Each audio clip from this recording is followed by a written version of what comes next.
At my own birthday party, my husband stood up and announced he was in love with my sister. Everyone expected me to smile and accept it like it was some kind of gift. But that night, something inside me snapped. If they thought I'd quietly fade into the background, they were dead wrong. This is the story of how I turned betrayal into power. My 33rd birthday was supposed to be simple. I didn't want a big event, just dinner with my husband Jake, my sister Lily, and a few close friends. We reserved a private room at our favorite Italian place. Candles flickered on the long table. Wine glasses sparkled, and laughter filled the room.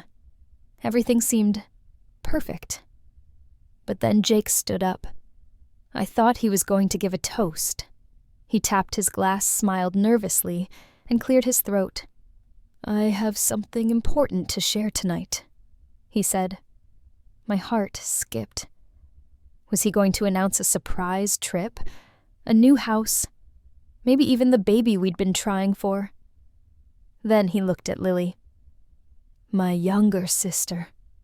The one who always turned heads. The one who had a habit of crossing lines. Jake smiled at her, then back at the room. Lily and I, we've fallen in love. Silence. I laughed. I thought it was a joke. A twisted, sick joke. But no one else was laughing.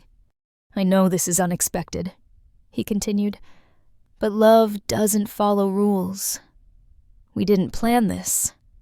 It just happened. I felt the blood drain from my face. Then came the worst part. My mom ran over me, gently had touched my hand, and whispered, "Sweetheart, maybe this is for the best. Lily makes him happy." I blinked, stunned. What was happening? Was I being ambushed? Lily looked at me, with those big, innocent eyes, like she was the victim here. "I didn't mean for it to happen, sis," she said. "But we just couldn't fight it anymore," Jake added. "We thought it was time you knew. And we hope you'll understand." Understand? Understand what? That my husband had been sleeping with my sister behind my back. That everyone here seemed to know and support it. I looked around the table. Some guests avoided eye contact. Others gave me sympathetic smiles, like I was some kind of wounded puppy they pitied. The room felt smaller. My chest tightened. I wanted to scream, cry. Break every plate in that room, but I didn't. Instead, I stood up slowly. "You're in love," I said, my voice calm but shaking underneath. Jake nodded. "And you decided my birthday dinner was the perfect time to tell me I thought honesty would be best," he said. "Honesty," I repeated louder this time. "After how long?" Six months. "A year." Lily looked down. That said enough. I turned to my mom. "And you knew." She looked guilty. "We didn't want to hurt you, sweetheart. But Jake and Lily, they seem truly happy. And you've always been so strong." I cut her off. "Don't. Just don't."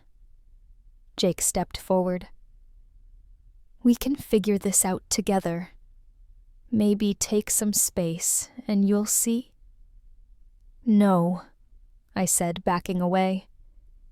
"You don't get to blow up my life and then ask me to understand." My hands were shaking, but I refused to cry.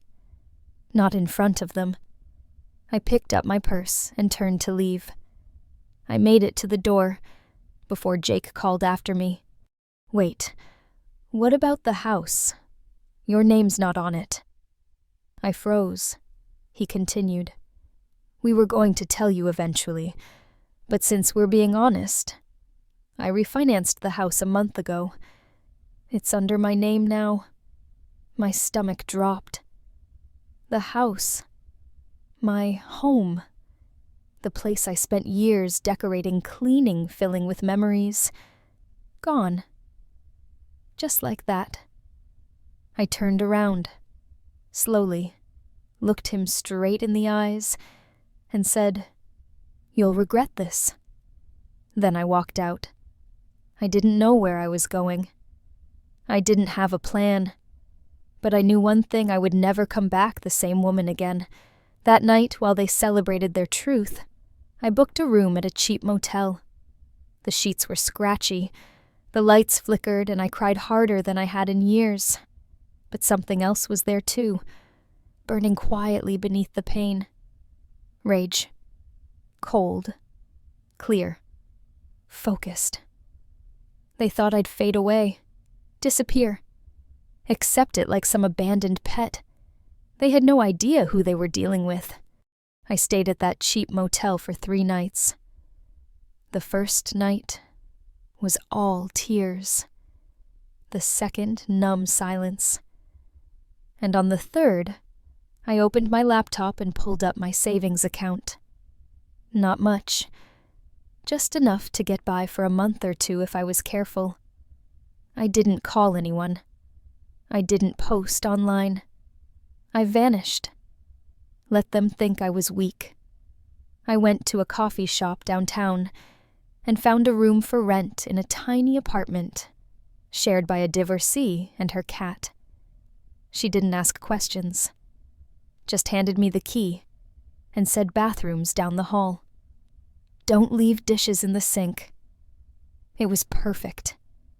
Every morning I walked past a law office on the corner, and one day, something in me clicked. I'd earned my degree in marketing years ago, worked as a senior strategist in a firm, before Jake pressured me into scaling back to part-time. "You don't need to work so much," he'd said. "Focus on the house. Be my partner." Partner, huh? I walked into the building and asked the receptionist if they needed any freelance consultants. She gave me a look like I was out of my mind, but asked for my resume anyway. 2 days later, I had my first client.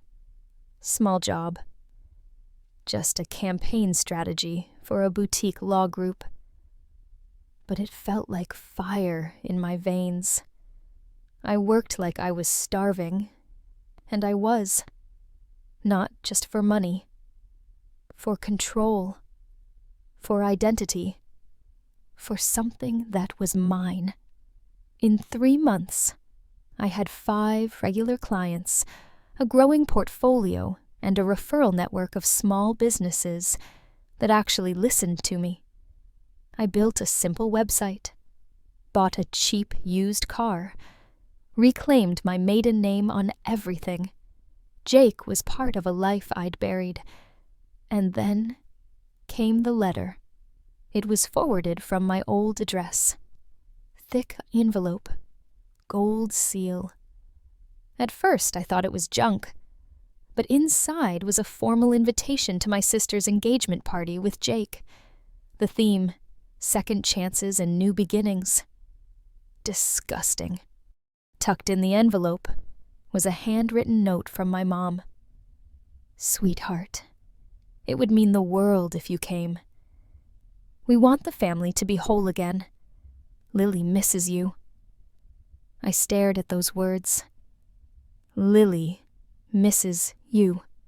Misses what? The sister she betrayed. The woman whose life she hijacked still. Something in me didn't burn the invitation right away. I tucked it into a drawer and let it sit. A week later, while organizing some client files, I got an email from a local businesswomen's network. One of my clients had nominated me for their Rising Star panel. They wanted me to speak. Me. The woman who'd once cried on scratchy motel sheets with nothing but a backpack and broken trust. I stood on that stage in a navy blazer from a thrift store, looking out at 50 women, and told them the truth. I rebuilt from rock bottom, I said, because when the people closest to you tear you down, You either stay down, or you learn to rise without them. The applause was soft, but genuine, and afterward, three women asked to hire me. That night, I opened that drawer again, took out the invitation, and smiled. I wasn't going back for closure. I wasn't going back for revenge. I was going back to show them who I had become. The engagement party was held at a country club I'd once helped Jake choose for his corporate events. I walked in alone, head high, in a sleek black dress and red heels.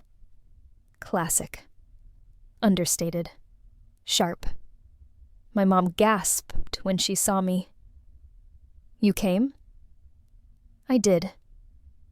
Jake and Lily were posing for photos near the champagne tower. She wore white. Of course. Jake turned and froze when he saw me. I didn't flinch. Wow, he said. You look amazing. Thanks, I said coolly. Being single suits me. Lily approached, smile fake, and eyes scanning my dress. I wasn't sure you'd come. I tilted my head. Why wouldn't I? It's not every day you get to see two clowns throw a wedding-themed circus. Jake chuckled nervously. Let's not make a scene. Don't worry, I said. I'm not here to fight. I just came to congratulate you. I leaned in slightly, lowering my voice. And to remind you, I'm doing just fine without either of you. Before they could respond, I turned to leave. That's when a woman approached me. Older, sharp eyes. Tailored suit. I'm sorry, she said. Are you Evelyn Hart? I hesitated. Yes.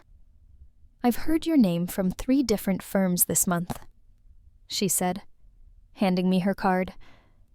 We're launching a new startup and need a strong strategist. If you're available, I'd love to talk. Jake was within earshot. I smiled, took the card and said, I'm very available and very selective. As I walked out, the night air felt different, lighter. They had tried to bury me, but I wasn't gone. I was just getting started. The Monday after the engagement party, I emailed the woman from the country club. Her name was Veronica Gray, CEO of a rapidly expanding investment firm. We met for coffee in the heart of downtown, and within 10 minutes of conversation, she offered me a 6-month contract to lead the launch of a new female-led finance platform. The offer was more than I'd ever made, before triple, in fact. And with it came a new level of credibility. She wasn't just hiring me. She was putting my name on a brand that would go public within the year. I said yes. Over the next several weeks, my days blurred with high-stakes meetings, presentations, and product testing. I hired 2 assistants, rented a private office space. No more shared apartments. No more motel sheets. For the first time in years, I didn't feel like I was surviving. I was leading. One evening, after wrapping up a brand rollout, I received a call from a number I didn't recognize. Against my better judgment, I picked up. Evelyn. It was Jake. I could almost hear the weight in his voice, that familiar mix of confidence and desperation he always used when things weren't going his way. What do you want? I asked. He hesitated. I saw the article in Business Weekly. You're really making moves. I am, I said flatly. Glad to see you still know how to read. He laughed awkwardly. Look, I know things between us ended badly, but I just wanted to say I'm proud of you." I didn't respond. "And Lily and we're going through a rough patch," he added, voice dropping like he wanted me to read between the lines. There it was. The real reason he called. "She's not who I thought she was," he continued. "And I think maybe we both made mistakes." "No," I said, "you made mistakes. I just made a choice to leave and to build something better without you, Evelyn. Don't call me again. Jake." I hung up and blocked his number. A few weeks later, Veronica invited me to a networking gala. Black tie, big names. The kind of event where deals are made over 2 bottles of wine and eye contact lasts longer than small talk. I walked in, wearing a deep emerald gown and gold heels, an image of elegance and power I had never thought I'd own. The room buzzed with opportunity. By the time dessert was served, I'd exchanged cards with 2 VPs, a tech startup founder, and the director of an accelerator for women entrepreneurs. And then I saw her, Lily. Alone at the bar, drink half-empty makeup perfect, but eyes hollow. She spotted me and smiled a thin, nervous thing. "Evelyn," she said. "Wow, you look incredible." "You look like you've been crying," I replied calmly. She flinched. "Jake and I, things haven't been easy. He's been distant.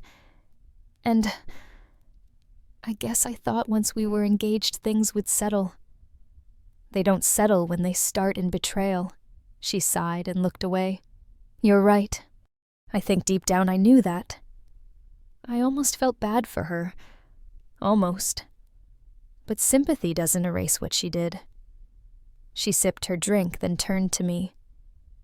"He still talks about you, you know." I raised an eyebrow. "He said you've changed, that he didn't realize how powerful you were until after you left." I let that sink in for a moment before replying. "That's the difference between you and me. Lily, you needed a man to validate your worth. I had to lose one to find mine." She said nothing, just stood there, shrinking slowly behind her glass. I walked away, not because I was angry, but because I'd outgrown her. The platform launched 2 months later and went viral within 48 hours. Hundreds of women signed up. Business insiders called it a game changer for female finance. Veronica's firm soared, and my name attached to every headline. A few weeks after launch, I got a call from the Women Who Lead conference. They wanted me as their keynote speaker. Me, the woman who once begged her husband to notice her, now being asked to teach others how to lead. On the day of the conference, I stood in front of a ballroom filled with women from every walk of life. Founders, CEOs, mothers, students, and survivors. I told them everything, not to air my past, but to prove that pain doesn't have to be the end. Sometimes it's the beginning. A few days later, I received an unexpected email. Subject apology. It was from Jake. It read, "Evelyn, I saw your keynote speech. I watched the whole thing twice. I don't expect forgiveness. I know I lost something I'll never deserve again. But I needed to say, you were always the strong one. I just didn't see it. I hope you keep shining. Jake." I stared at the message for a long time, then hit delete. No reply. Not because I hated him, but because he no longer mattered. These days I wake up in a high-rise apartment with sunlight pouring through tall windows. I drink my coffee alone, peacefully. I choose my work. I choose my company. And most importantly, I choose me. Jake and Lily taught me that sometimes family isn't blood.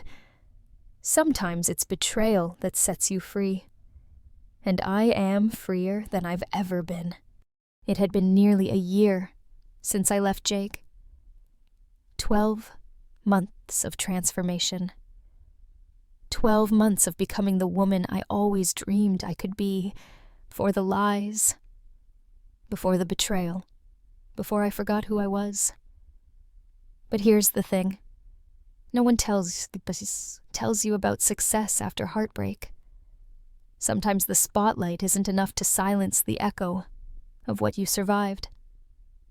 One rainy evening, I found myself standing in front of the old bookstore downtown, the one Jake and I used to visit on Sundays back when our love felt real. I hadn't been there since everything fell apart. I wasn't sure why I went there that night. Maybe to remind myself how far I'd come. Maybe to close a chapter I hadn't fully finished. Inside, nothing had changed. The same creaky wooden floors, the same dusty corners, the smell of old paper and soft jazz playing from the back. I walked toward the poetry section, and there it was, a book Jake had once read to me on our anniversary. Letters to a Young Poet. I opened it, not to remember him, but to remember me. And there, tucked inside the front cover, was a note. My own handwriting. A little post-it I must have placed years ago. It said, "Don't forget who you are when no one's watching." I smiled. Because back then, I had forgotten. But now, I remembered. 2 weeks later, I stood in front of my therapist, recounting all of it. The rise, the calls from Jake, the awkward run-in with Lily, the conference, the fame, the quiet. I feel calm, I said, trying to find the right words. But there's this lingering ache, like my body moved on, but my soul's still catching up. She leaned forward. "Have you forgiven them?" I laughed bitterly. "I don't think they deserve forgiveness." "That's not what I asked," she said gently. "I asked if you've forgiven them.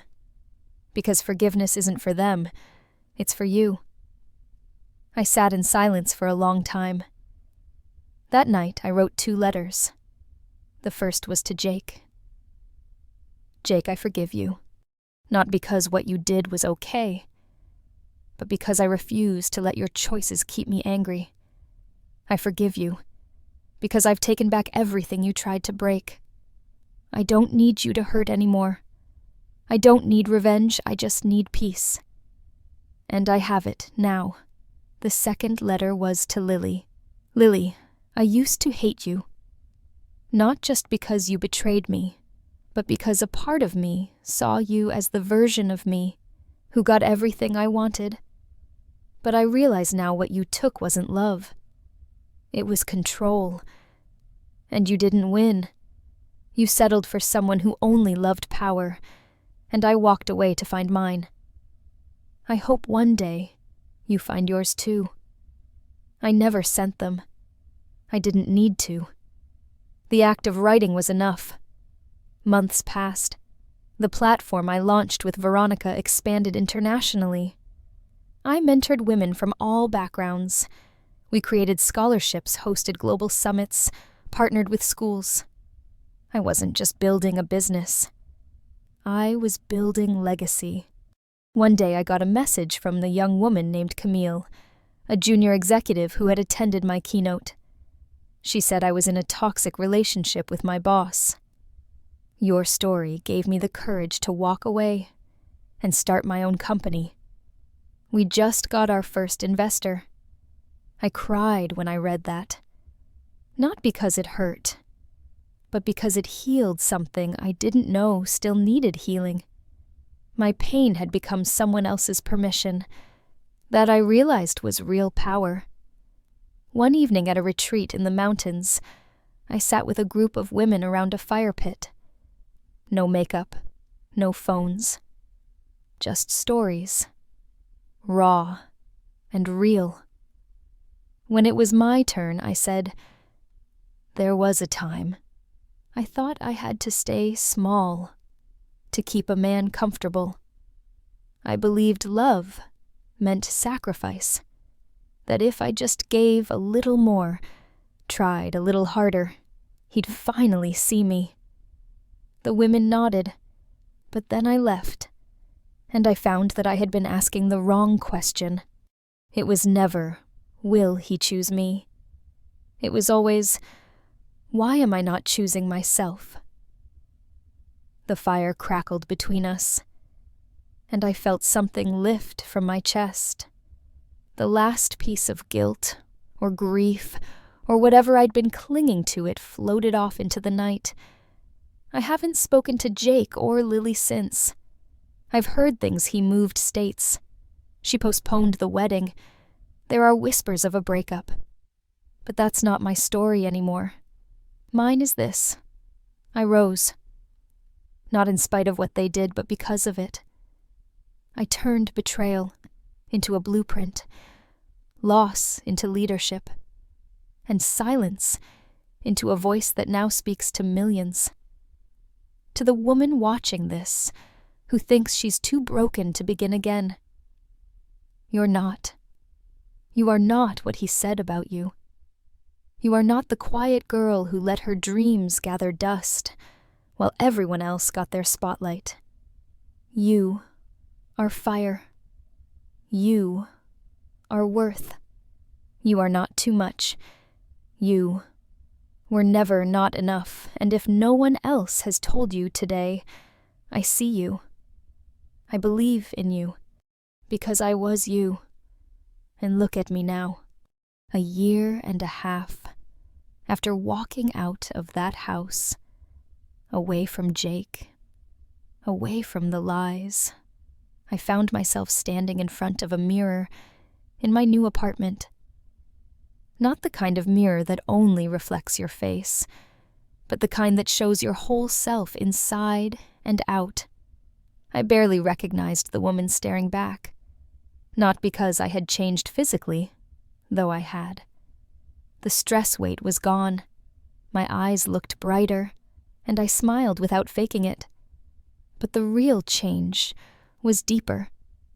This woman had boundaries. This woman had a voice and used it. This woman no longer needed approval from people who couldn't handle her truth.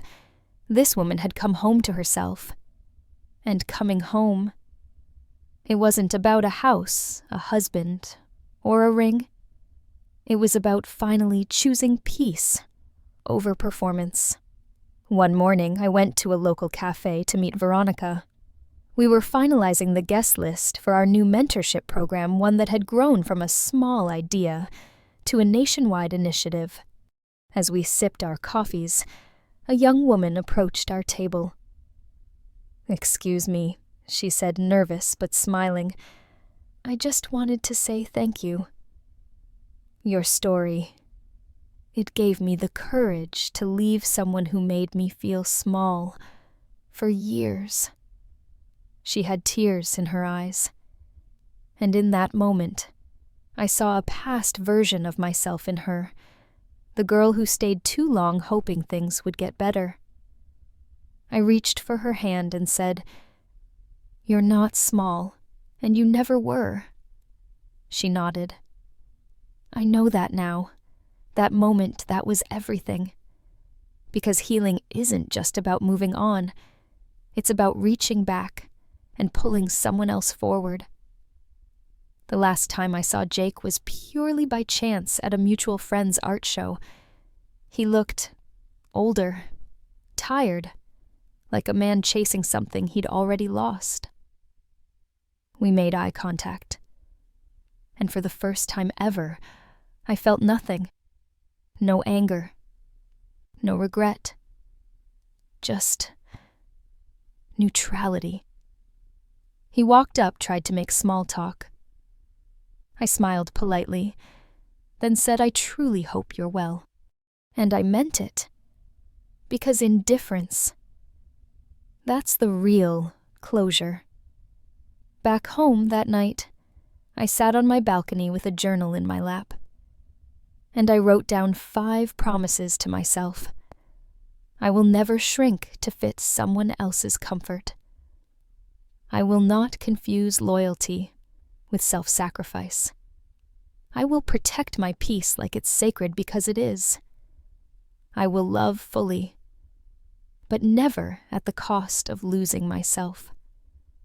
I will turn every scar into a source of strength. These aren't just promises. They're my new foundation. And if you're watching this right now, wondering if you can start over, you can. If you've been told you're too emotional, too ambitious, too much, I want you to know you are just right. Before you go, if Evelyn's story spoke to you, if you saw a part of yourself in her journey from heartbreak to healing, from silence to strength, then this is your sign to keep going. And if you want more real stories like this, stories of love, betrayal, redemption, and rising again, subscribe to our channel Family Story, My Husband. And hit that notification bell so you don't miss the next chapter. Leave a comment if you've ever had to choose yourself over someone you loved. Share this video with a friend who needs to hear this today. And remember, your story doesn't end in the middle of your pain. That's just where the power begins. Thank you for watching. And as always, your story matters.